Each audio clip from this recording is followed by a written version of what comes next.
ਲੜੀਵਾਰ ਗੁਰ ਇਤਿਹਾਸ ਦੀ ਕਥਾ ਚੱਲ ਰਹੀ ਹੈ। ਸ੍ਰੀ ਗੁਰੂ ਗੋਬਿੰਦ ਸਿੰਘ ਸਾਹਿਬ ਜੀ ਮਹਾਰਾਜ ਸ੍ਰੀ ਆਨੰਦਪੁਰ ਸਾਹਿਬ ਵਿਖੇ ਬਿਰਾਜਮਾਨ ਹਨ।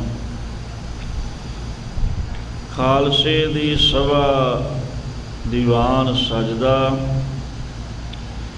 ਬਹੁਤ ਉੱਚ ਕੋਟੀ ਦੇ ਵਿਦਵਾਨ ਗੁਰੂ ਕੇ ਸਿੰਘ, ਬੰਦਗੀ ਵਾਲੇ ਵੀ, ਉਹਨਾਂ ਨੇ ਸਤਿਗੁਰੂ ਜੀ ਨੂੰ ਬੇਨਤੀ ਕੀਤੀ, ਮਹਾਰਾਜ ਕੁਝ ਸਾਡੇ ਪ੍ਰਸ਼ਨ ਹਨ ਜਿਨ੍ਹਾਂ ਦਾ ਭਾਵ ਪੂਰਾ ਸਮਝ ਵਿੱਚ ਨਹੀਂ ਆ ਰਿਹਾ, ਆਪ ਜੀ ਕਿਰਪਾ ਕਰਕੇ ਦੱਸੋ। ਸਤਿਗੁਰੂ ਜੀ ਨੇ ਕਿਹਾ, ਭਾਈ ਦਇਆ ਸਿੰਘ ਜੀ ਮੇਰਾ ਸਰੂਪ ਹਨ, ਇਹ ਤੁਹਾਡੇ ਪ੍ਰਸ਼ਨਾਂ ਦਾ ਉੱਤਰ ਦੇਣਗੇ। ਪਹਿਲਾਂ ਕਰਮਾਂ ਦੇ ਬਾਰੇ ਪੁੱਛਿਆ। ਭਾਈ ਦਇਆ ਸਿੰਘ ਜੀ ਨੇ ਉਹ ਵੀ ਨਿਰਣਾ ਕੀਤਾ ਵੀ ਜਿਹੋ ਜਿਹੇ ਜੀਵ ਕਰਮ ਕਰਦਾ ਹੈ ਉਹਦਾ ਫਲ ਉਹਨੂੰ ਭੋਗਣਾ ਪੈਂਦਾ ਹੈ। ਇਹ ਪਾਪੀ ਤੇ ਪੁੰਨੀ ਦੇ ਵਾਸਤੇ ਹੈ। ਪੁੰਨ ਪਾਪ ਜੋ ਬੀਜਦੇ ਸਭ ਧਰਮ ਰਾਏ ਕਹਿ ਜਾਹੀ। ਤੇ ਜਿਹੜੇ ਬੰਦਗੀ ਕਰਦੇ ਹਨ, ਨਾਮ ਜਪਣ ਵਾਲੇ ਹਨ, ਉਹਨਾਂ ਦੇ ਕਰਮ ਮਿਟ ਜਾਂਦੇ ਹਨ। ਗੁਰ ਕਾ ਸ਼ਬਦ ਕਾਟੈ ਕੋਟ ਕਰਮ, ਇਉਂ ਮਿਟਦੇ ਹਨ ਲੱਖ ਮੜਿਆ ਕਰ ਏਕ ਠੇ, ਏਕ ਰਤੀ ਲੈ ਪਾਹੇ। ਲੱਖਾਂ ਮਣ ਲੱਕੜ ਇੱਕ ਥਾਂ 'ਤੇ ਇਕੱਠੀ ਕਰ ਦਿਓ, ਥੋੜ੍ਹੀ ਜਿਹੀ ਅੱਗ ਉਸ ਨੂੰ ਸਾੜ ਕੇ ਸੁਆਹ ਕਰ ਦਿੰਦੀ ਹੈ। ਇਸੇ ਤਰ੍ਹਾਂ ਵਾਹਿਗੁਰੂ ਨਾਮ ਇਕਾਗਰਤਾ ਦੇ ਨਾਲ ਸੁਰਤ ਜੋੜ ਕੇ ਜਪਿਆ ਹੋਇਆ ਕਰੋੜਾਂ ਹੀ ਕਰਮਾਂ ਨੂੰ ਸਾੜ ਕੇ ਸੁਆਹ ਕਰ ਦਿੰਦਾ ਹੈ। ਕਿਉਂ ਦੋਹੇ ਪੱਖ, ਨਿਖੇਧ ਪੱਖ ਵੀ ਤੇ ਵਿਧੀ ਪੱਖ ਵੀ, ਮਾੜਾ ਫਲ ਵੀ ਕਰਮਾਂ ਦਾ, ਚੰਗਾ ਫਲ ਵੀ, ਤੇ ਕਰਮਾਂ ਦਾ ਹੀ ਮਿਟ ਜਾਣਾ। ਇਹ ਸਾਰੇ ਆਪਾਂ ਬੜੇ ਵਿਸਥਾਰ ਨਾਲ ਸਾਖੀ ਪ੍ਰਮਾਣਾਂ ਦੇ ਨਾਲ ਸਾਰੀ ਵਿਚਾਰ ਕਰ ਚੁੱਕੇ ਹਾਂ। ਫਿਰ ਹੋਰ ਬੜੇ ਡੂੰਘੇ ਪ੍ਰਸ਼ਨ ਕੀਤੇ 15। ਸੋ ਅਗਿਆਨ ਕੀ ਹੈ, ਮਾਇਆ ਕੀ ਹੈ, ਅਵਿਦਿਆ ਕੀ ਹੈ, ਬੰਧਨ ਕੀ ਹੈ, ਮੁਕਤ ਕੀ ਹੈ, ਇਸ ਤਰ੍ਹਾਂ ਦੇ ਪ੍ਰਸ਼ਨ 15 ਕੀਤੇ ਹਨ। ਸੋ ਵਾਰੋ ਵਾਰੀ ਹੁਣ ਉਹਨਾਂ ਪ੍ਰਸ਼ਨਾਂ ਦਾ ਉੱਤਰ ਦੇ ਰਹੇ ਹਨ ਭਾਈ ਦਇਆ ਸਿੰਘ ਜੀ। ਉਹ ਵਿਚਾਰ ਆਪਾਂ ਸਾਰੀ ਸਰਵਣ ਕੀਤੀ ਹੈ। ਜੇ ਆਪਾਂ ਫਿਰ ਉਹ ਪੂਰੀ ਵਿਆਖਿਆ ਕਰੀਏ ਤੇ ਬਹੁਤ ਸਮਾਂ ਲੱਗ ਜਾਏਗਾ। ਕੱਲ੍ਹ ਆਪਾਂ ਪੂਰੇ ਵਿਸਥਾਰ ਦੇ ਨਾਲ ਉਹ ਵਿਚਾਰ ਕੀਤੀ ਸੀ।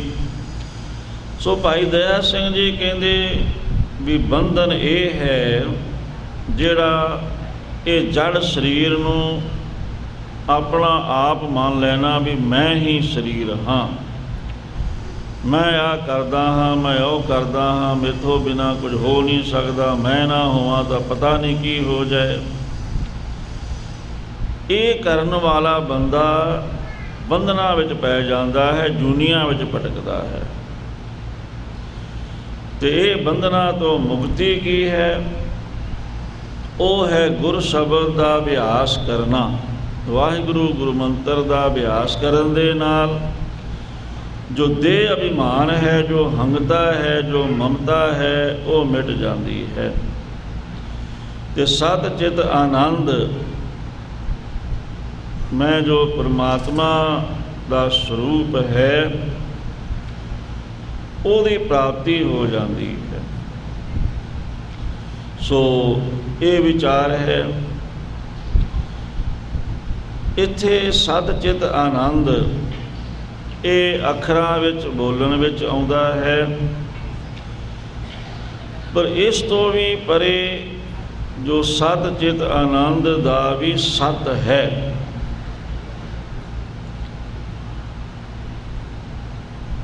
ਉਹ ਪਰਾ ਰੂਪ ਬ੍ਰਹਮ ਹੈ। ਇਹ ਉਹਦੇ ਵਿੱਚ 3 ਗੁਣ ਸਦਾ ਰਹਿੰਦੇ ਹਨ। ਇਸ ਕਰਕੇ ਉਹ ਸਦਾ ਸਤ ਹੈ ਤਿੰਨਾਂ ਕਾਲਾਂ ਦੇ ਵਿੱਚ। ਉਹ ਚੇਤਨ ਹੈ, ਉਹਦੀ ਸੱਤਾ ਸਾਰਿਆਂ ਵਿੱਚ ਆਈ ਹੋਈ ਹੈ ਅਤੇ ਉਹ ਆਨੰਦ ਸਰੂਪ ਹੈ। ਇਹ ਗੁਣ ਉਹਦੇ 'ਚ ਹਮੇਸ਼ਾ ਰਹਿੰਦੇ ਹਨ। ਇਸ ਕਰਕੇ ਸਤ ਚਿਤ ਆਨੰਦ ਉਹਦਾ ਸਰੂਪ ਮੰਨਿਆ ਹੈ। ਪਰ ਸਤ ਚਿਤ ਆਨੰਦ ਇਹ ਸਰੂਪ ਨੂੰ ਪ੍ਰਗਟ ਕਰਨ ਵਾਲਾ ਉਹ ਸਤ ਚਿਤ ਆਨੰਦ ਦਾ ਵੀ ਸਤ ਹੈ, ਤਤ ਹੈ, ਇਉਂ ਕਹਿ ਲਓ। ਸਤ ਚਿਤ ਆਨੰਦ ਨੂੰ ਜਾਣ ਕੇ ਮੁਕਤੀ ਹੋ ਜਾਂਦੀ ਹੈ। ਫਿਰ ਕਿਹਾ ਮਹਾਰਾਜ ਹੁਣ ਅਵਸਥਾ ਦੱਸੋ ਵੀ ਜਾਗਦਿਆਂ ਹੋਇਆਂ ਹੋਰ ਤਰ੍ਹਾਂ ਹੋਈਦਾ, ਸੁਪਨਾ ਹੋਰ ਤਰ੍ਹਾਂ ਦਾ ਅਤੇ ਗਾੜੀ ਨੀਂਦ ਹੋਰ ਤਰ੍ਹਾਂ ਦੀ। ਇਹਦੇ ਬਾਰੇ ਦੱਸੋ ਮਹਾਰਾਜ, ਇਹ ਕੀ ਹੋਇਆ? ਜਾਗਦਾ ਅਤੇ ਸੁਪਨਾ ਅਤੇ ਗਾੜੀ ਨੀਂਦ, ਇਹਦੇ ਬਾਰੇ ਦੱਸੋ। ਫਿਰ ਅੱਗੇ ਮਹਾਰਾਜ 5 ਕੋਸ਼ਾਂ ਦੇ ਬਾਰੇ ਵੀ ਦੱਸੋ। ਤਾਂ ਭਾਈ ਦਇਆ ਸਿੰਘ ਜੀ ਦੱਸ ਰਹੇ ਹਨ। ਆਪਾਂ ਕੋਸ਼ਿਸ਼ ਕਰਦੇ ਹਾਂ ਵੀ ਅੱਖਰੀ ਅਰਥ ਹੀ ਕਰੀਏ, ਕਿਉਂਕਿ ਐਸੀ ਇਹ ਸੂਖਮ ਵਿਚਾਰ ਹੈ, ਜਿੰਨਾ ਇਹਨੂੰ ਵਿਚਾਰੀ ਜਾਈਏ ਓਨਾ ਡੂੰਘਾਈ ਵਿੱਚ ਓਨੀ ਡੂੰਘਾਈ ਤੁਰੀ ਜਾਂਦੀ ਹੈ, ਹੋਰ ਡੂੰਘਾ, ਹੋਰ ਡੂੰਘਾ, ਹੋਰ ਡੂੰਘਾ। ਇਸ ਕਰਕੇ ਆਮ ਸੰਗਤਾਂ ਦੀ ਸਮਝ ਵਿੱਚ ਗੱਲ ਛੇਤੀ ਆਉਂਦੀ ਨਹੀਂ, ਪਰ ਇਹ ਬ੍ਰਹਮ ਗਿਆਨ ਦੀ ਵਿਚਾਰ ਹੈ, ਆਤਮਾ ਦੀ ਵਿਚਾਰ, ਆਤਮ ਇਹਦੇ ਸੁਣਨ ਦਾ ਬੜਾ ਮਹਾਤਮ ਦੱਸਿਆ ਹੈ, ਬੜਾ ਹੀ ਲਾਭ ਦੱਸਿਆ ਹੈ ਇਸ ਨੂੰ ਸੁਣਨ ਦਾ ਗੁਰਬਾਣੀ ਅੰਦਰ ਵੀ। ਇਹੋ ਬ੍ਰਹਮ ਵਿਚਾਰ ਵਿਚਾਰੇ ਕੋਏ, ਨਾਨਕ ਤਾਕੀ ਪਰਮ ਗਤ ਹੋਏ। ਪਰਮ ਗਤੀ ਦੀ ਪ੍ਰਾਪਤੀ ਕਰਾਉਣ ਵਾਲੀ ਹੈ ਬ੍ਰਹਮ ਵਿਚਾਰ। ਇਸ ਕਰਕੇ ਇਹਦਾ ਲਾਭ ਵੀ ਬਹੁਤ ਹੈ ਸੁਣਨ ਦਾ। ਜਿੰਨੀ ਕੁ ਸਮਝ ਆਵੇ ਓਨੀ ਬਹੁਤ ਹੈ। ਇਹ ਗੱਲ ਤਾਂ ਸਮਝ ਆਉਂਦੀ ਹੈ ਵੀ ਸਾਰਾ ਕੁਝ ਹੀ ਪ੍ਰਾਪਤ ਹੋ ਸਕਦਾ ਹੈ ਪ੍ਰਭੂ ਦੇ ਸਿਮਰਨ ਦੇ ਨਾਲ, ਅਤੇ ਜੋ ਕੁਝ ਸਾਡੇ ਲਈ ਦੁਖਦਾਈ ਹੈ, ਜੋ ਬੰਧਨ ਰੂਪ ਹੈ, ਉਹ ਸਾਰਾ ਹੀ ਪ੍ਰਭੂ ਦੇ ਸਿਮਰਨ ਦੇ ਨਾਲ ਮਿਟ ਸਕਦਾ ਹੈ। ਇਹ ਤਾਂ ਗੱਲ ਸਮਝ ਆਈ ਜਾਂਦੀ ਹੈ ਸਾਡੇ। ਇਸ ਤਰ੍ਹਾਂ ਹੁਣ ਦੱਸਦੇ ਹਨ ਵੀ ਜਾਗਦਿਆਂ ਕੀ ਹੁੰਦਾ ਹੈ, ਕਿਹਨੂੰ ਅਸੀਂ ਜਾਗਰਤ ਅਵਸਥਾ ਕਹਿੰਦੇ ਹਾਂ। ਅਗਲੀ ਵਿਚਾਰ ਸਰਵਨ ਕਰਨ ਦੇ ਵਾਸਤੇ ਆਪੋ ਆਪਣੇ ਖਿਆਲਾਂ ਨੂੰ ਬਾਹਰੋਂ ਰੋਕੀਏ, ਸਾਵਧਾਨ ਇਕਾਗਰ ਚੀਤ ਹੁੰਦੇ ਹੋਏ ਮਨ ਕਰਕੇ ਹਾਜ਼ਰੀਆਂ ਲਵਾਈਏ, ਰਸਨਾ ਕਰੀਏ ਪਵਿੱਤਰ, ਸਾਰੇ ਗੱਜ ਕੇ ਆਖੀਏ ਸਤਿਨਾਮ ਸ੍ਰੀ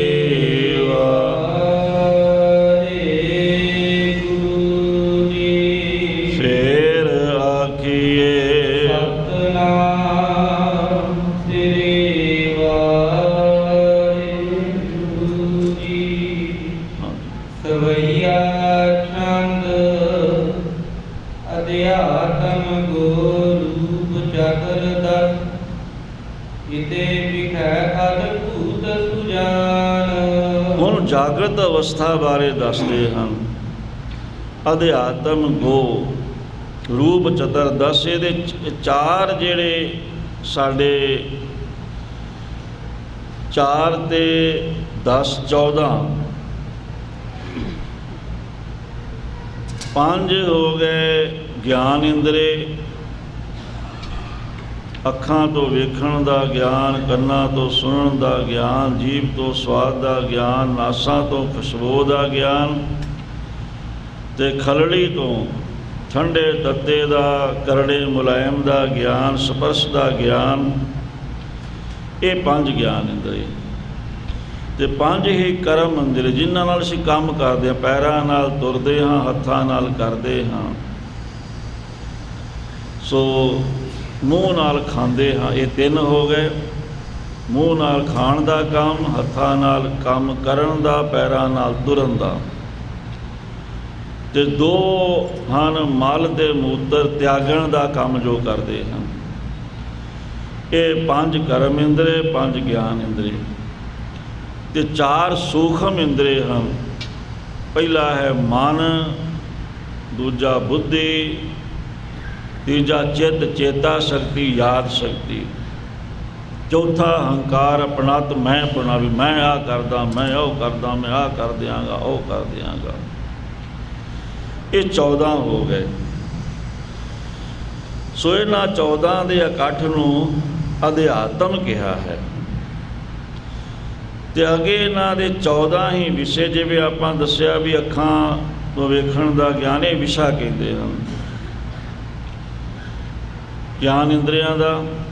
ਇਹ 14 ਵਿਸ਼ਿਆਂ ਦਾ ਆਪਾਂ ਹੁਣੇ ਵਿਚਾਰ ਕੀਤੀ ਹੈ ਵੀ ਅੱਖਾਂ ਤੋਂ ਵੇਖਣ ਦਾ ਗਿਆਨ, ਕੰਨਾਂ ਤੋਂ ਸੁਣਨ ਦਾ ਗਿਆਨ, ਪੈਰਾਂ ਤੋਂ ਕਰਨ ਚੱਲਣ ਦਾ, ਹੱਥਾਂ ਤੋਂ ਕਰਨ ਦਾ, ਇਸੇ ਤਰ੍ਹਾਂ ਮਨ ਤੋਂ ਫੁਰਨੇ ਉਠਾਉਣੇ, ਬੁੱਧੀ ਨੇ ਜਜਮੈਂਟ ਕਰਨੀ, ਚਿੱਤ ਨੇ ਯਾਦ ਸ਼ਕਤੀ ਜਮ੍ਹਾਂ ਰੱਖਣੀ, ਹੰਕਾਰ ਨੇ ਆਪਣਤ ਪੈਦਾ ਕਰਨੀ, ਆਪਣਤ ਤੋਂ ਮਮਤਾ, ਮਮਤਾ ਤੋਂ ਹੋਰ ਹੰਤਾ। ਇਸ ਤਰ੍ਹਾਂ ਇਹਨਾਂ ਨੂੰ ਅਧਿਭੂਤ ਕਿਹਾ ਹੈ। ਇਹ ਵਿਦਵਾਨਾਂ ਦੀ ਭਾਸ਼ਾ ਹੈ। ਹੁਣ ਪੁਰਾਣੇ ਸਮੇਂ 'ਚ ਇਹ ਰਿਵਾਜ ਹੀ ਸੀ ਵੀ ਗੱਲ ਤਾਂ ਬੜੀ ਸੌਖੀ ਹੋਣੀ, ਉਹਨੂੰ ਇਹੋ ਜਿਹੇ ਕਰੜੇ ਸ਼ਬਦਾਂ ਵਿੱਚ ਬਿਆਨ ਕਰਨਾ ਵੀ ਕਿਸੇ ਦੇ ਪੱਲੇ ਹੀ ਕੱਖ ਨਾ ਪਵੇ। ਇਸੇ ਕਰਕੇ ਕਿੰਨਾ ਕਿੰਨਾ ਚਿਰ ਲੋਕੀ ਪੜ੍ਹਦੇ ਰਹਿੰਦੇ, ਫਿਰ ਵੀ ਪੱਲੇ ਕੱਖ ਨਹੀਂ ਸੀ ਪੈਂਦਾ। ਸਤਿਗੁਰੂ ਜੀ ਨੇ ਸਾਰਾ ਕੁਝ ਬੜਾ ਸੌਖਾ ਤੇ ਸਿੱਧਾ ਤੇ ਸਾਫ ਸੁਥਰਾ ਸਾਰਾ ਕੁਝ ਦੱਸਿਆ ਹੈ। ਤੇ ਭਾਈ ਦਇਆ ਸਿੰਘ ਜੀ ਵੀ ਪੂਰਾ ਸਾਫ ਸਾਫ ਦੱਸ ਰਹੇ ਹਨ ਵੀ ਇਹਨਾਂ ਦੇ ਜਿਹੜੇ ਵਿਖੇ ਹਨ ਉਹ ਉਹਨਾਂ ਨੂੰ ਅਦਭੁਤ ਕਿਹਾ ਹੈ। ਹੈ ਸਿਆਣੇ ਗੁਰਸਿੱਖੋ ਸਮਝ ਨਾ ਕਰੋ, ਇਹਨੂੰ ਦੇਵ ਅਗ ਦੇਵ ਚਤਰ ਦਸ, 42 ਪੁਰਹਿ ਭਾਵ ਵਿਦਮਾਨ। ਸੋ ਇਹਨਾਂ ਦੇ ਪ੍ਰਕਾਸ਼ਨ ਵਾਲੇ, ਇਹਨਾਂ ਨੂੰ ਚਲਾਉਣ ਵਾਲੇ ਉਹ 14 ਦੇਵਤੇ ਵੀ ਹਨ ਜੋ ਇਹਨਾਂ ਨੂੰ ਚਲਾਉਂਦੇ ਹਨ। ਸੋ ਜਿਸ ਤਰ੍ਹਾਂ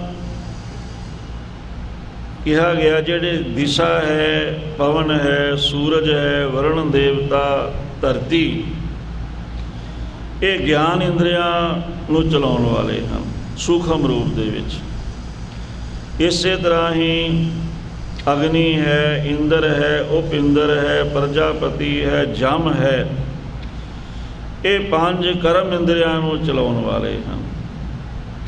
ਇਸੇ ਤਰ੍ਹਾਂ ਇਹ ਚੰਦਰਮਾ, ਬ੍ਰਹਮਾ, ਵਾਸਦੇਵ, ਰੁਦਰ, ਇਹ 4 ਹਨ।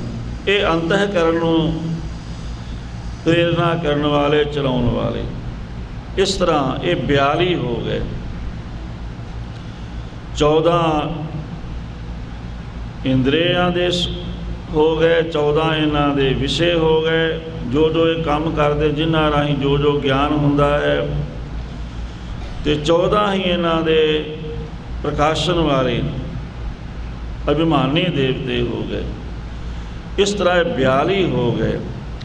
ਇਹ ਜਦੋਂ 42 ਦੇ 42 ਆਪਣੀ ਕਿਰਿਆ ਵਿੱਚ ਚੱਲਦੇ ਹਨ, ਉਸ ਅਵਸਥਾ ਨੂੰ ਜਾਗਰਤ ਕਿਹਾ ਹੈ। ਸੁਖ ਪਦ ਸੁਪਨ ਅਭਾਵ, ਪੁਰੈ ਗਣ ਮੂਰਤ, ਬੈਠਿਕ ਮਗ ਪਛਾਨ। ਸੋ ਉਹ ਇਹਦੇ ਵਿੱਚ ਜਾਗਰਤ ਅਵਸਥਾ ਵਿੱਚ ਤਾਂ ਸੁਪਨਾ ਵੀ ਨਹੀਂ ਹੁੰਦਾ ਤੇ ਗਾੜੀ ਨੀਂਦ ਵੀ ਨਹੀਂ ਹੁੰਦੀ, ਪਰ ਇਹ ਸਾਰੇ ਫੁਰਨੇ ਫੁਰਦੇ ਹਨ ਪੂਰੇ। ਵਿਅਸ਼ਟ ਸਮਸ਼ਟ ਪਛਾਣ। ਵਿਅਸ਼ਟੀ ਕਹਿੰਦੇ ਹਨ ਜਿਵੇਂ ਇੱਕ ਅੰਬ ਦਾ ਦਰਖਤ ਹੈ ਕੱਲਾ, ਉਹ ਵਿਅਸ਼ਟੀ ਹੋ ਗਿਆ। ਤੇ ਅੰਬਾਂ ਦਾ ਬਾਗ ਜਿਹੜਾ ਹੋ ਗਿਆ ਉਹ ਸਮਸ਼ਟੀ ਹੋ ਗਿਆ। ਸਮੁੱਚੇ ਬਾਗ ਨੂੰ ਸਮਸ਼ਟੀ ਕਿਹਾ ਹੈ। ਇਸੇ ਤਰ੍ਹਾਂ ਜੋ ਜੀਵ ਹੈ ਉਹ ਪ੍ਰਤੀ ਇਕੱਲਾ ਹੈ, ਉਹਦੇ ਵਿੱਚ ਵੱਖਰੇ ਵੱਖਰੇ ਸਾਰੇ ਫੁਰ ਰਹੇ ਹਨ। ਅਵਿਦਿਆ ਦੀ ਉਪਾਧੀ ਕਰਕੇ ਜੀਵ ਹੈ, ਮਾਇਆ ਦੀ ਉਪਾਧੀ ਕਰਕੇ ਈਸ਼ਰ ਹੈ। ਜਿਵੇਂ ਇਕੱਲੇ ਇਕੱਲੇ ਨੂੰ ਜਾਗਦਿਆਂ ਇਹ 42 ਭਾਵ ਸਫੁਰਨ ਹੁੰਦੇ ਹਨ, ਇਸੇ ਤਰ੍ਹਾਂ ਜਿਹੜਾ ਈਸ਼ਰ ਹੈ, ਜੋ ਮਾਇਆ ਵਿਸ਼ਿਸ਼ਟ ਈਸ਼ਰ ਹੈ, ਉਹ ਸਮੁੱਚੇ ਸੰਸਾਰ ਨੂੰ, ਜਿੰਨੀ ਵੀ ਰਚਨਾ ਹੈ ਸਮਸ਼ਟੀ, ਸਮੁੱਚੇ ਸੰਸਾਰ ਦੀ ਜਾਗਰਤ ਅਵਸਥਾ ਜਿਹੜੀ ਹੈ ਉਹ ਇਉਂ ਜਾਣਨਾ ਕਰੋ। ਫਿਰੈ ਸਰਬ ਸਾਖੀ ਮਹਿ ਜਾਗਰਤ ਵਿਸਵ ਅਭਿਮਾਨੀ ਕੀ ਲਿਹੁ ਮਾਨ। ਉਹਨੂੰ ਕਹਿੰਦੇ ਕੀ ਹਨ? ਜਿਹੜਾ ਜਾਗਰਤ ਅਵਸਥਾ ਵਿੱਚ ਇਹਨਾਂ ਸਾਰਿਆਂ ਨੂੰ ਚਲਾ ਰਿਹਾ ਹੈ। ਹੁਣ 42 ਭਾਵ ਜਿਹਦੇ 'ਚ ਸਫੁਰਨ ਹੋ ਰਹੇ, 42 ਭਾਵ ਉਹਨੂੰ ਸਫੁਰਨ ਕਿਹੜਾ ਕਰਾ ਰਿਹਾ ਹੈ? ਉਹ ਜਿਹੜਾ ਸਾਡੇ ਅੰਦਰ ਸਾਖੀ ਹੈ, ਦੇਖਣ ਵਾਲਾ ਸਾਡੇ ਅੰਦਰ ਬੈਠਾ ਹੋਇਆ ਨਿਰਲੇਪ ਵੱਖਰਾ ਵੇਖ ਰਿਹਾ ਹੈ। ਤਾਂ ਇਉਂ ਕਹਿ ਲਓ ਵੀ ਆਪਾਂ ਰੋਡ 'ਤੇ ਖਲੋਤੇ ਹਾਂ, ਦਰਵਾਜ਼ੇ 'ਤੇ ਦਰਬਾਰ ਸਾਹਿਬ ਦੇ, ਹਰਿਮੰਦਰ ਸਾਹਿਬ ਦੇ ਅੱਗੋਂ ਸੜਕ ਤੋਂ ਕੋਈ ਨਗਰ ਕੀਰਤਨ ਜਾ ਰਿਹਾ ਹੈ, ਕੋਈ ਜਲੂਸ ਜਾ ਰਿਹਾ, ਅਸੀਂ ਕਿਨਾਰੇ ਖਲੋਤੇ ਇੱਕ ਪਾਸੇ ਵੇਖ ਰਹੇ ਹਾਂ ਸਾਰਾ। ਇਸੇ ਤਰ੍ਹਾਂ ਹੀ ਇਹ ਜਿਹੜੇ 42 ਭਾਵ ਫੁਰਨ ਹੁੰਦੇ ਹਨ, ਜੋ ਸਾਡਾ ਦ੍ਰਿਸ਼ਟਾ ਹੈ, ਜੋ ਸਾਖੀ ਜਿਹਨੂੰ ਕਹਿੰਦੇ, ਚੇਤਨ ਕਹਿੰਦੇ, ਆਤਮਾ ਕਹਿ ਲਓ, ਉਹ ਇਹਨਾਂ ਸਾਰਿਆਂ ਨੂੰ ਵੇਖ ਰਿਹਾ ਹੈ। ਤਾਕਤ ਵੀ ਉਹੀ ਦੇ ਰਿਹਾ ਹੈ ਅਤੇ ਵੇਖ ਵੀ ਉਹੀ ਰਿਹਾ ਹੈ ਵੀ ਇਹ ਕੀ ਕਿਸ ਤਰ੍ਹਾਂ ਹੋ ਰਿਹਾ ਹੈ। ਸਮਸ਼ਟੀ ਸਮੁੱਚੇ ਤੌਰ 'ਤੇ ਸਾਰੇ ਸੰਸਾਰ ਅਤੇ ਵਿਅਸ਼ਟੀ ਇਕੱਲੇ ਇਕੱਲੇ ਨੂੰ। ਸੋ ਇਸ ਨੂੰ ਜਾਗਰਤ ਅਵਸਥਾ ਦਾ ਅਭਿਮਾਨੀ ਵਿਸ਼ਵ ਕਿਹਾ। ਵਿਸ਼ਵ ਦਾ ਮਤਲਬ ਅੱਖਾਂ ਵਿੱਚ ਬੈਠ ਕੇ ਜੋ ਸਾਰਾ ਕੁਝ ਵੇਖਦਾ ਹੈ। ਵਿਸ਼ਵ ਸਾਰੇ ਸੰਸਾਰ ਨੂੰ ਅੱਖਾਂ ਵਿੱਚ ਬੈਠ ਕੇ ਵੇਖ ਰਿਹਾ ਹੈ। ਇਸ ਕਰਕੇ ਉਸ ਨੂੰ ਵਿਸ਼ਵਨਾਮੇ ਜੀਵ ਕਿਹਾ ਹੈ। ਜੋ ਜਾਗਰਤ ਅਵਸਥਾ ਨੂੰ ਪ੍ਰਕਾਸ਼ਨ ਵਾਲਾ ਹੈ। ਥੂਲ ਸਰੀਰ ਨ ਥੂਲ ਵਿਖਿਆਨ ਸੁਖ ਪਦ ਕੋ ਅਭਾਵ ਜਿਸ ਮਾਰੇ। ਹੁਣ ਅਗਲੀ ਅਵਸਥਾ ਦੱਸਦੇ ਹਨ, ਸੁਪਨ ਅਵਸਥਾ ਦੱਸਦੇ ਹਨ। ਹੁਣ ਸੁਪਨਾ ਕੀ ਹੁੰਦਾ ਹੈ? ਜੋ ਜਾਗਣ ਅਤੇ ਗਾੜੀ ਨੀਂਦ ਦੇ ਵਿਚਾਲੇ ਦੀ ਅਵਸਥਾ ਹੈ, ਜਿਸ ਵਿੱਚ ਪੁਰਾਣੇ ਸੰਸਕਾਰਾਂ ਅਨੁਸਾਰ ਜੋ ਵੀ ਪਦਾਰਥ ਹੈ ਉਹ ਜਾਗਦੀ ਦੀ ਤਰ੍ਹਾਂ ਹੀ ਲੱਗਦੇ ਹਨ। ਹੁਣ ਜਦੋਂ ਆਪਾਂ ਸੁਪਨਾ ਵੇਖਦੇ ਹਾਂ, ਪਰ ਇਹ ਨਹੀਂ ਪਤਾ ਹੁੰਦਾ ਸੁਪਨਾ ਵੇਖਦੇ ਹਾਂ। ਕਿਤੇ ਹੱਸਦੇ ਹਾਂ, ਕਿਤੇ ਰੋਂਦੇ ਹਾਂ, ਕਿਤੇ ਖੁਸ਼ ਹੁੰਦੇ ਹਾਂ, ਕਿਤੇ ਕੁਝ ਹੁੰਦਾ ਹੈ, ਕਿਤੇ ਜਹਾਜ਼ 'ਤੇ ਚੜ੍ਹੇ ਫਿਰਦੇ ਹਾਂ, ਕਿਤੇ ਟ੍ਰੇਨ 'ਤੇ ਚੜ੍ਹੇ ਫਿਰਦੇ ਹਾਂ, ਕਿਤੇ ਪੈਦਲ ਤੁਰੇ ਫਿਰਦੇ ਹਾਂ, ਕਿਤੇ ਕੋਈ ਡਰਾਵਨੀ ਚੀਜ਼ ਵੇਖ ਕੇ ਘਬਰਾ ਜਾਂਦੇ ਹਾਂ, ਕਿਤੇ ਕੋਈ ਸੁੱਖ ਵਾਲੀ ਚੀਜ਼ ਮਿਲ ਕੇ ਖੁਸ਼ ਹੁੰਦੇ ਹਾਂ। ਜਿਸ ਤਰ੍ਹਾਂ ਜਾਗਦੇ ਹਾਂ ਸਾਨੂੰ ਸਾਰਾ ਕੁਝ ਲੱਗਦਾ ਹੈ, ਉਸੇ ਤਰ੍ਹਾਂ ਹੀ ਸੂਖਮ ਰੂਪ ਦੇ ਵਿੱਚ ਜੋ ਸਾਡੇ ਅੰਦਰ ਸੰਸਕਾਰ ਪਏ ਹੋਏ ਹਨ ਜਮ੍ਹਾਂ ਕਈ ਜਨਮਾਂ ਦੇ, ਇਹ ਵੀ ਹੈ ਵੀ ਜਿਹੜਾ ਸੁਪਨਾ ਹੈ ਉਹ ਐਵੇਂ ਵੀ ਨਹੀਂ ਹੁੰਦਾ। ਸੁਪਨਾ ਮਿਥਿਆ ਤਾਂ ਮੰਨਿਆ ਹੈ। ਮਿਥਿਆ ਦਾ ਮਤਲਬ ਹੁੰਦਾ ਹੈ ਜੋ ਦਿਖਣ ਵਿੱਚ ਤਾਂ ਸੱਚਾ ਲੱਗੇ ਪਰ ਵਾਸਤਵ ਵਿੱਚ ਝੂਠਾ ਹੋਵੇ। ਪਰ ਹੁਣ ਸੱਚਾ ਤਾਂ ਹੀ ਲੱਗੇਗਾ ਜੇ ਵਿੱਚ ਉਹਦੇ ਕੁਛ ਹੋਵੇਗਾ। ਹੁਣ ਮੰਨ ਲਓ ਵੀ ਆਪਾਂ ਦੂਰੋਂ ਖਰਗੋਸ਼ ਨੂੰ ਵੇਖਿਆ, ਹੁਣ ਦੂਰੋਂ ਖਰਗੋਸ਼ ਨੂੰ ਵੇਖ ਕੇ ਇਉਂ ਲੱਗੇਗਾ ਵੀ ਉਹਦੇ ਸਿੰਘ ਹਨ ਸਿਰ 'ਤੇ, ਬਸ ਸਿੰਘ ਤਾਂ ਨਹੀਂ ਹੁੰਦੇ ਤਾਂ ਕੰਨ ਹਨ। ਜੇ ਕੰਨ ਹਨ ਤਾਂ ਹੀ ਸਿੰਘਾਂ ਦਾ ਭੁਲੇਖਾ ਪਿਆ, ਜੇ ਕੰਨ ਹੁੰਦੇ ਹੀ ਨਾ ਤਾਂ ਭੁਲੇਖਾ ਕਿਉਂ ਪੈਂਦਾ?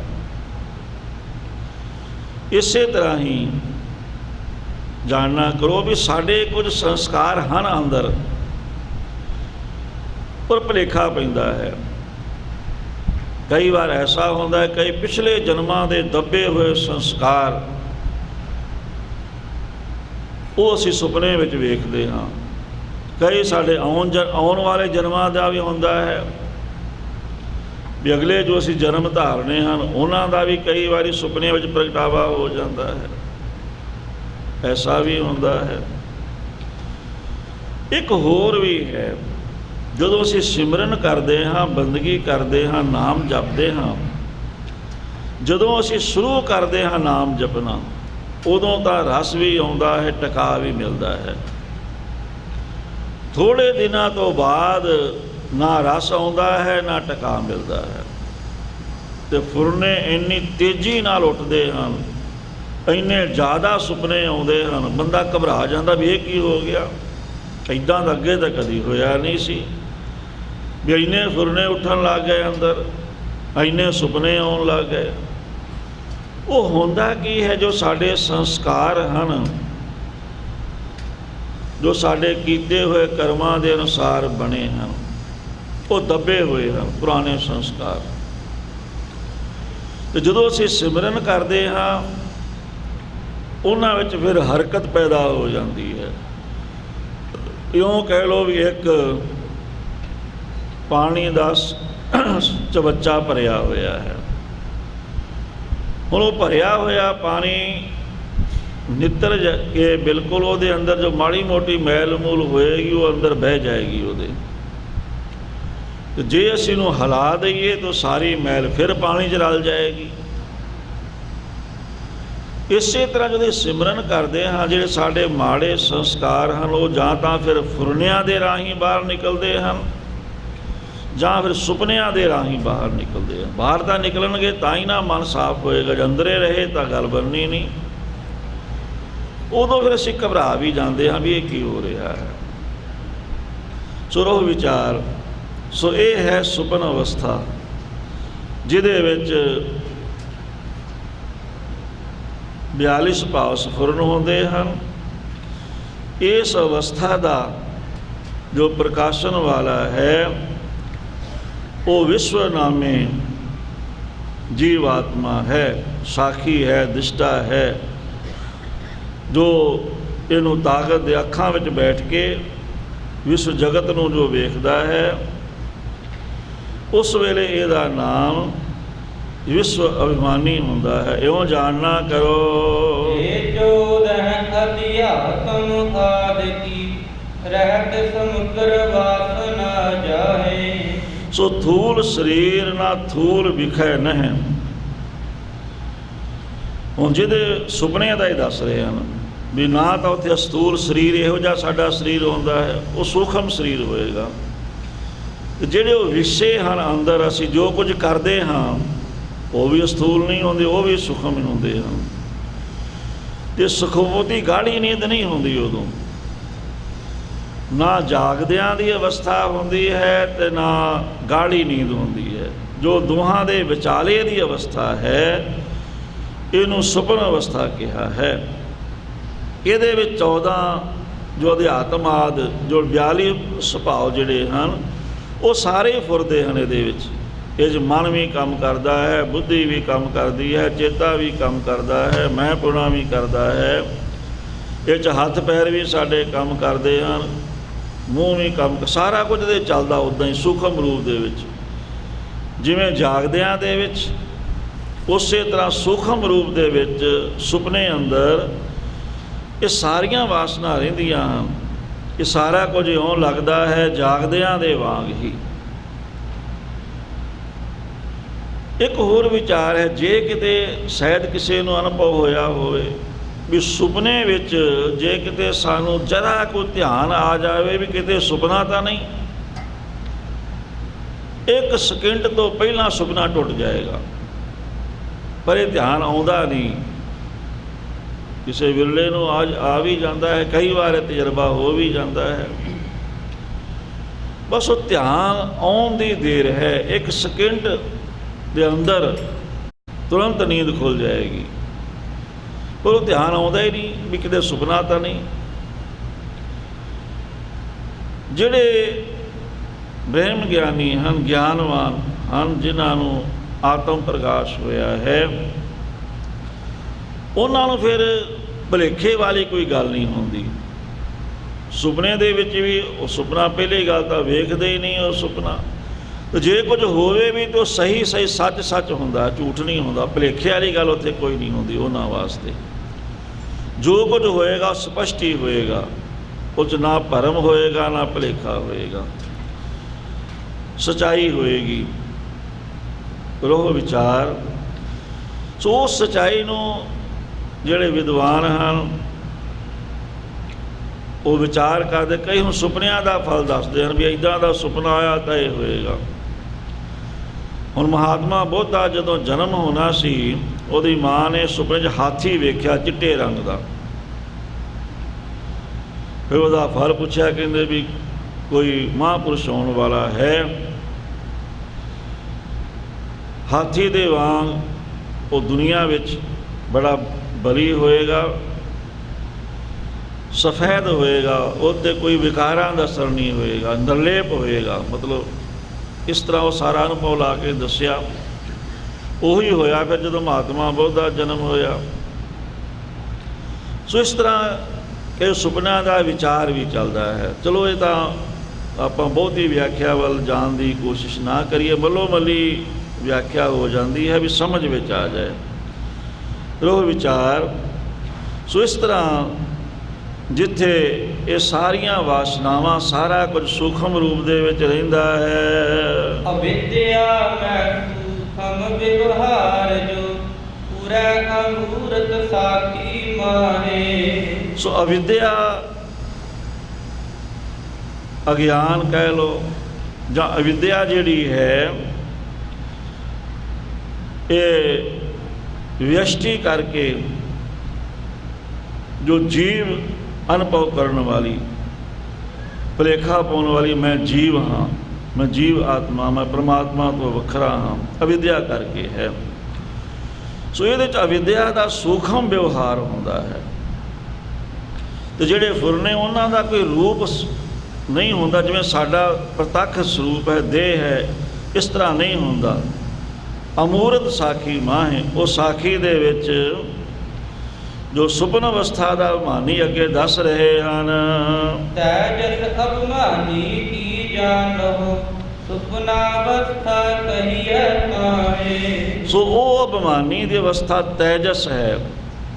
ਤੇ ਤੈਜਸ ਬਣਿਆ ਹੈ ਤੇਜ। ਤੇਜ ਦਾ ਅਰਥ ਹੁੰਦਾ ਹੈ ਪ੍ਰਕਾਸ਼। ਸੋ ਤੈਜਸ ਦਾ ਅਰਥ ਹੋ ਗਿਆ ਜੋ ਪ੍ਰਕਾਸ਼ ਰੂਪ ਪਰਮਾਤਮਾ ਹੈ, ਉਹ ਰਜੋਗੁਣ ਅਵਸਥਾ ਦਾ ਉਹਦੇ 'ਤੇ ਪ੍ਰਭਾਵ ਹੈ। ਤੈਜਸ ਜੋ ਪ੍ਰਕਾਸ਼ਨ ਵਾਲਾ ਹੈ, ਰਜੋਗੁਣ ਹੈ। ਰਜੋਗੁਣ ਕਹਿੰਦੇ ਹਨ ਵੀ ਮਾਨ ਵਡਿਆਈ ਦੀ, ਦੁਨਿਆਵੀ ਸੁੱਖਾਂ ਦੀ ਇੱਛਾ ਹੋਣੀ, ਤੰਦਰੁਸਤੀ ਦੀ ਇੱਛਾ ਹੋਣੀ, ਇਉਂ ਸਾਰੇ ਸੁੱਖਾਂ ਦੇ, ਇਸ ਲੋਕ ਦੇ ਸੁੱਖਾਂ ਦੀ ਵੀ, ਪਰਲੋਕ ਦੇ ਸੁੱਖਾਂ ਦੀ ਵੀ ਇੱਛਾ ਹੋਣੀ, ਇਹ ਸਾਰਾ ਜੋ ਹੈ ਰਜੋਗੁਣ ਕਰਕੇ ਹੈ। ਕਿਉਂ ਕਹਿ ਲਓ, ਉਹ ਜੋ ਤੈਜਸ ਜਿਹੜਾ ਸੁਪਨ ਅਵਸਥਾ ਨੂੰ ਪ੍ਰਕਾਸ਼ਨ ਵਾਲਾ ਜੀਵ ਆਤਮਾ ਹੈ, ਉਹਨੂੰ ਤੈਜਸ ਕਹਿੰਦੇ ਹਨ।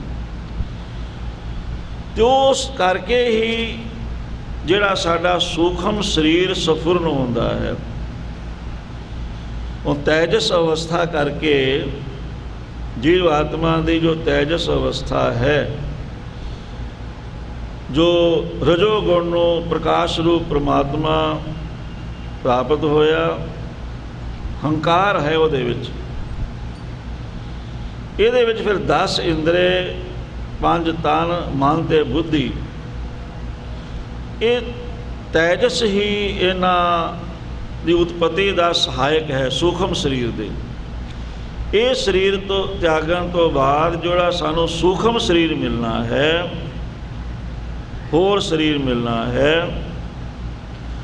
ਸੋ ਉਸ ਦੀ ਉਤਪਤੀ ਦਾ ਕਾਰਨ ਵੀ ਇਹ ਤੈਜਸ ਹੈ ਜੋ ਸੁਪਨ ਅਵਸਥਾ ਦਾ ਅਭਿਮਾਨੀ ਹੈ।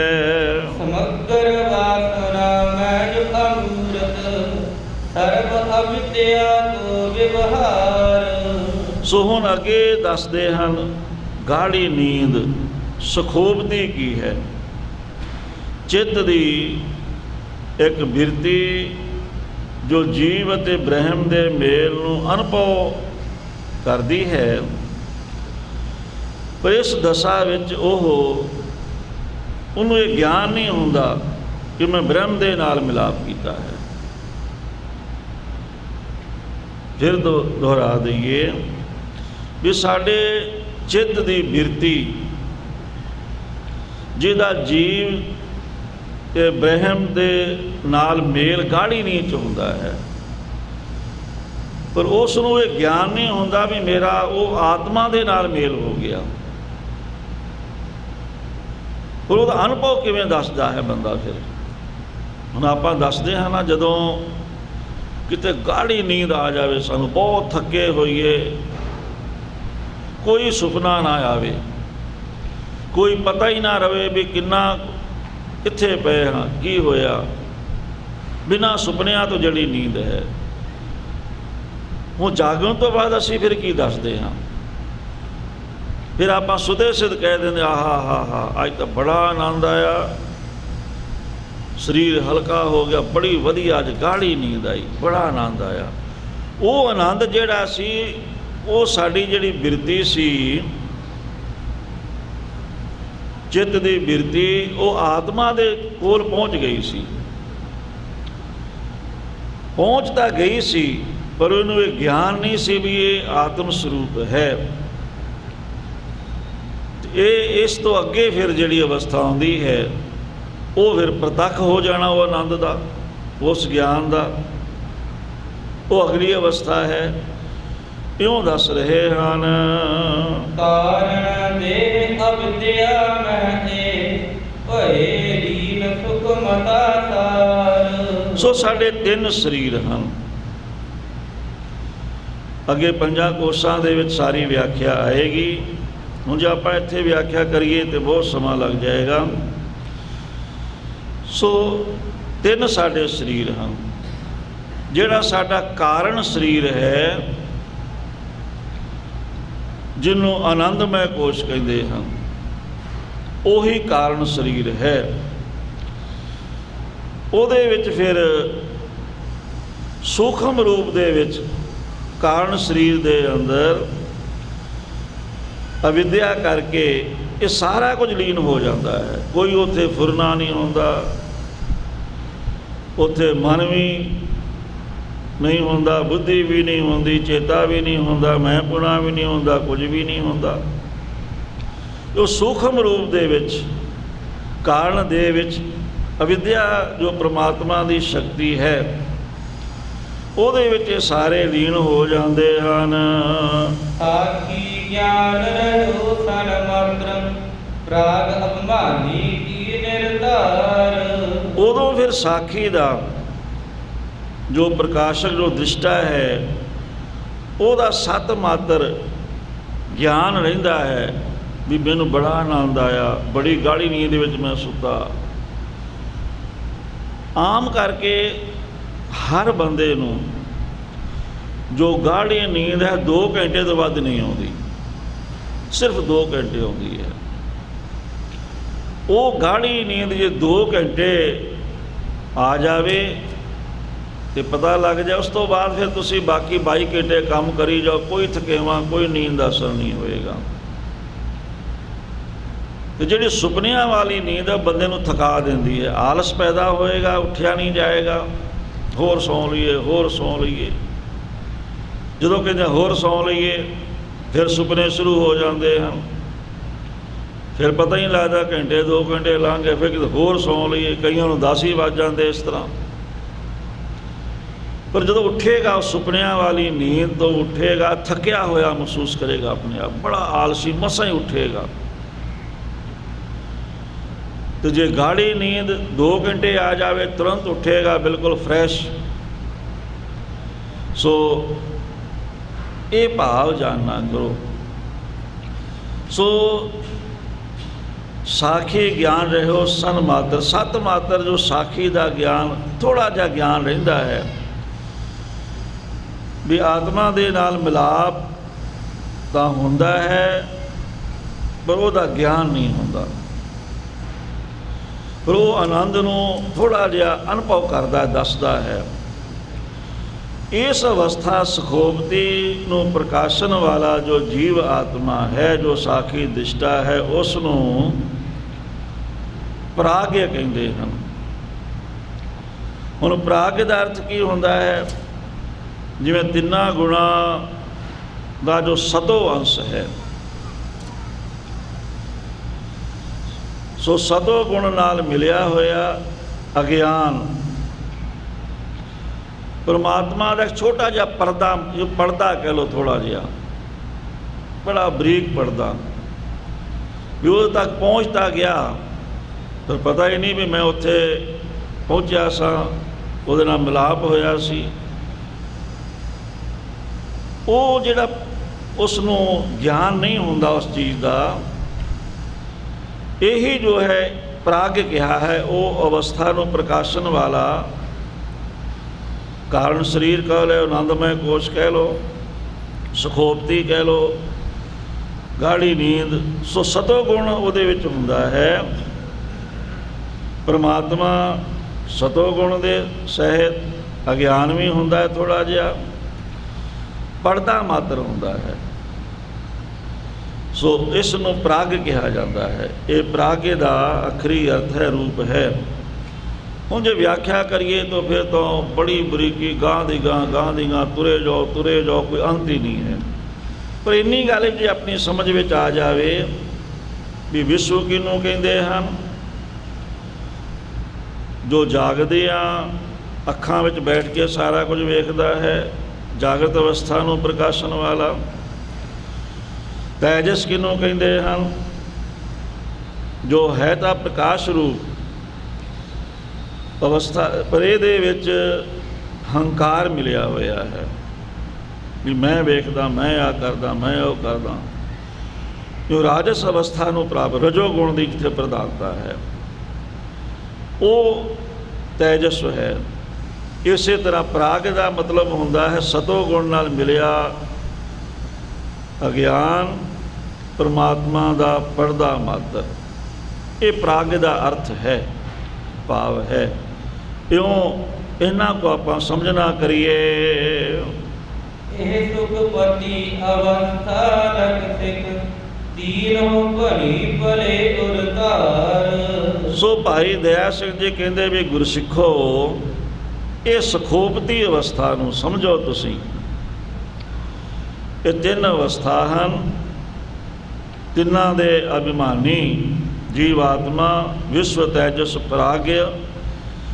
ਭਲੀ ਪ੍ਰਕਾਰ ਇਸ ਨੂੰ, ਇਸ ਗੱਲ ਨੂੰ ਆਪਣੇ ਦਿਲ ਵਿੱਚ ਵਸਾ ਲਓ ਵੀ ਜਾਗਰਤ ਅਵਸਥਾ ਕੀ ਹੈ, ਸੁਪਨਾ ਕੀ ਹੈ ਤੇ ਗਾੜੀ ਨੀਂਦ ਕੀ ਹੈ। ਜਾਗਰਤ ਮਹਿ ਕਿਸੀ ਕਾਰਣ ਤੇ ਚਿਤ ਲਗੈ ਚੋਟ ਜਨ ਮਰਨ ਸਥਾਨ।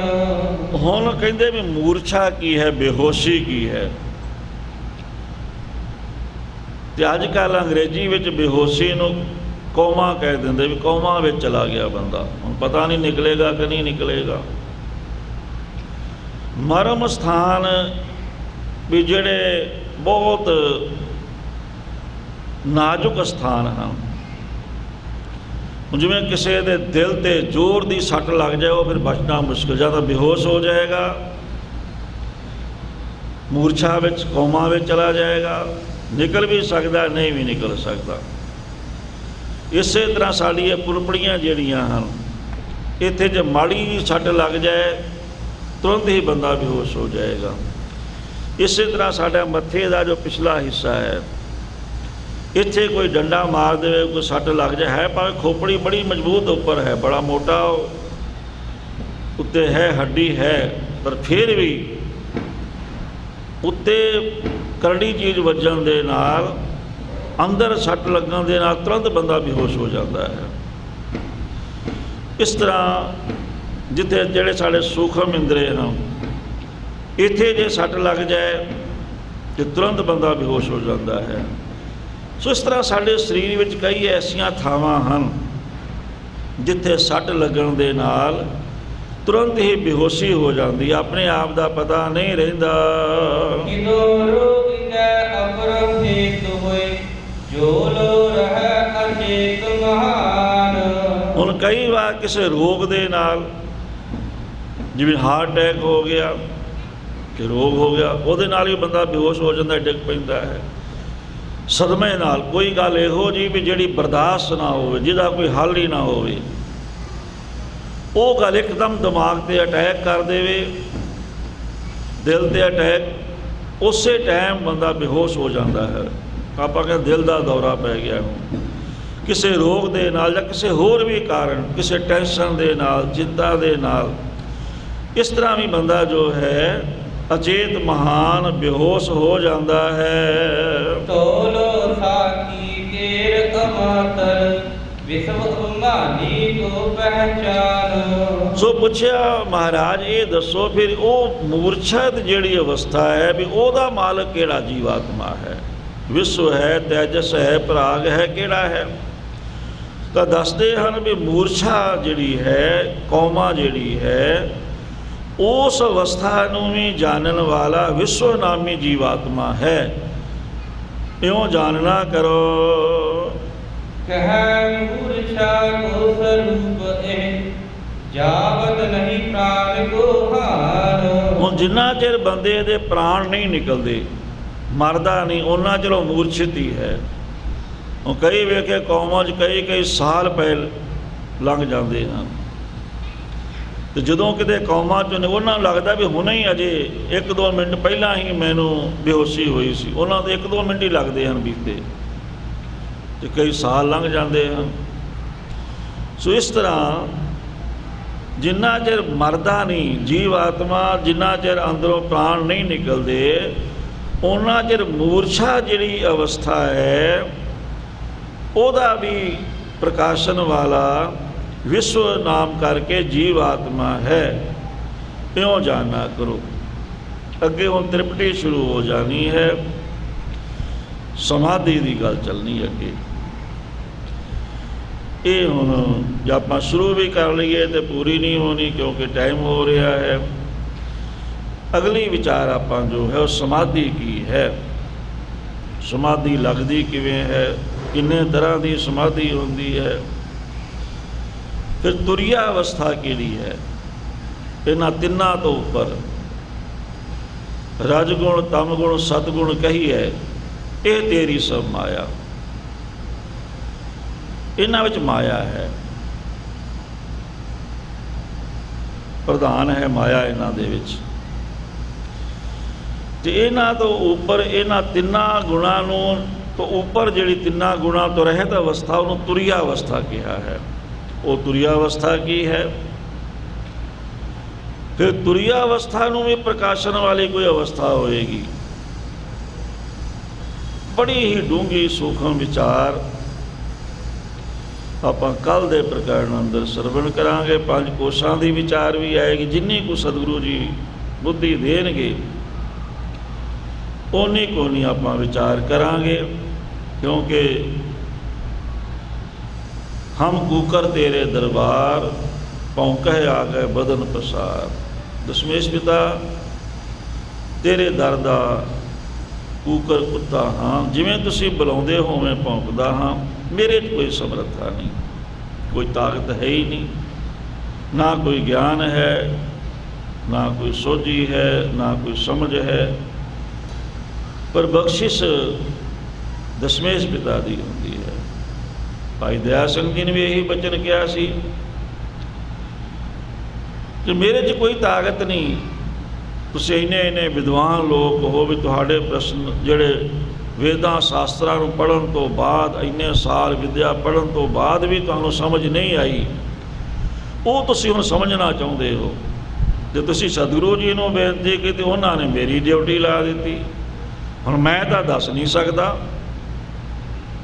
ਉਹ 10ਵੇਂ ਪਾਤਸ਼ਾਹ ਆਪ ਹੀ ਕਿਰਪਾ ਕਰਨਗੇ। ਜਿਉਂ ਬੁਲਾਵੇ ਤਿਉਂ ਬੋਲੇ ਸੁਆਮੀ, ਕੁਦਰਤ ਕੌਣ ਹਮਾਰੀ, ਸਾਡੀ ਕੀ ਤਾਕਤ ਹੈ। ਸੋ ਜਿਵੇਂ ਜਿਵੇਂ ਦਸ਼ਮੇਸ਼ ਪਿਤਾ ਜੀ ਸੋਝੀ ਬਖਸ਼ਦੇ ਹਨ, ਉਹਨਾਂ ਦੀ ਰਹਿਮਤ ਹੁੰਦੀ ਹੈ, ਉਵੇਂ ਉਵੇਂ ਆਪਾਂ ਯਤਨ ਇਹ ਹੁੰਦਾ ਹੈ ਵੀ ਵਿਚਾਰ ਜਿਹੜੀ ਹੈ ਸੌਖੀ ਤੋਂ ਸੌਖੀ ਕਰਕੇ ਦੱਸੀ ਜਾਵੇ, ਉਹ ਸਮਝ ਵਿੱਚ ਆ ਜਾਵੇ, ਆਤਮ ਵਿਚਾਰ।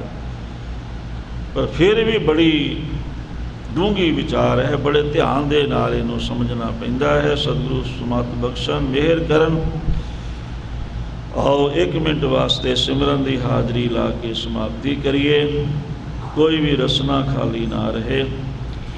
ਸਾਰਿਆਂ ਨੇ ਮਿਲ ਕੇ ਬੋਲਣਾ, ਵਾਹਿਗੁਰੂ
ਹੁੰਦਿਆਂ ਕਛ ਨਾ ਕਹੈ ਜਮਕਾਲ।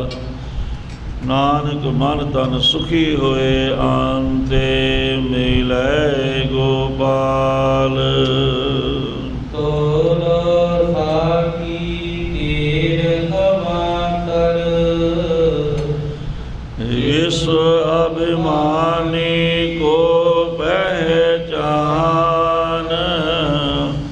ਕਹੈ ਮੂਰਛਾ ਕੋ ਸਰੂਪ ਇਹ ਜਾਵਦ ਨਹੀਂ ਪ੍ਰਾਨ ਕੋ ਹਾਨ। ਵਾਹਿਗੁਰੂ ਜੀ ਕਾ ਖਾਲਸਾ ਵਾਹਿਗੁਰੂ ਜੀ ਕੀ ਫਤਿਹ। ਧੰਨ ਧੰਨ ਸਤਿਗੁਰੂ ਨਾਨਕ ਦੇਵ ਜੀ ਮਹਾਰਾਜ, ਧੰਨ ਧੰਨ ਸ੍ਰੀ ਗੁਰੂ ਗੋਬਿੰਦ ਸਿੰਘ ਸਾਹਿਬ ਜੀ ਮਹਾਰਾਜ, ਧੰਨ ਧੰਨ ਦਸਾਂ ਪਾਤਸ਼ਾਹੀਆਂ ਦੀ ਜੋਤ ਸ੍ਰੀ ਗੁਰੂ ਗ੍ਰੰਥ ਸਾਹਿਬ ਜੀ ਮਹਾਰਾਜ, ਕਲਗੀਧਰ ਦਸ਼ਮੇਸ਼ ਪਿਤਾ ਜੀ, ਆਪ ਜੀ ਦੇ ਪਾਵਨ ਤਖਤ ਸੱਚਖੰਡ ਦਰਬਾਰ ਦੀਆਂ ਹਾਜ਼ਰੀਆਂ ਭਰਦਿਆਂ ਹੋਇਆਂ ਆਪ ਜੀ ਦੀ ਪਾਵਨ ਗੁਰ ਇਤਿਹਾਸ ਕਥਾ ਵਿਚਾਰ ਨਾਮ ਸਿਮਰਨ ਅਭਿਆਸ ਹੋਏ। ਹੋਈਆਂ ਭੁੱਲਾਂ ਗਲਤੀਆਂ ਦੀ ਖਿਮਾ ਬਖਸ਼ੋ। ਕਥਾ ਦਾ ਭਾਵ ਸੰਗਤਾਂ ਦੇ ਹਿਰਦਿਆਂ ਤੇ ਵਸਾਓ। ਖਜ਼ਾਨੇ ਭਰਪੂਰ ਕਿਰਤ ਕਮਾਈਆਂ 'ਚ ਬਰਕਤ, ਪਰਿਵਾਰਾਂ ਵਿੱਚ ਸੁਖ ਸ਼ਾਂਤੀ, ਨਾਮਦਾਨ ਗੁਰਸਿੱਖੀ ਜੀਵਨ ਬਖਸ਼ੋ। ਸੁਖ ਹੋਵੇ ਨਾਮ ਚੇਤਾ ਆਵੇ, ਨਾਨਕ ਨਾਮ ਚੜ੍ਹਦੀ ਕਲਾ, ਤੇਰੇ ਭਾਣੇ ਸਰਬੱਤ ਕਾ ਭਲਾ। ਵਾਹਿਗੁਰੂ ਜੀ ਕਾ ਖਾਲਸਾ ਵਾਹਿਗੁਰੂ ਜੀ ਕੀ ਫਤਿਹ। ਜਪੋ ਸਤਿਨਾਮ ਸਤਿਨਾਮ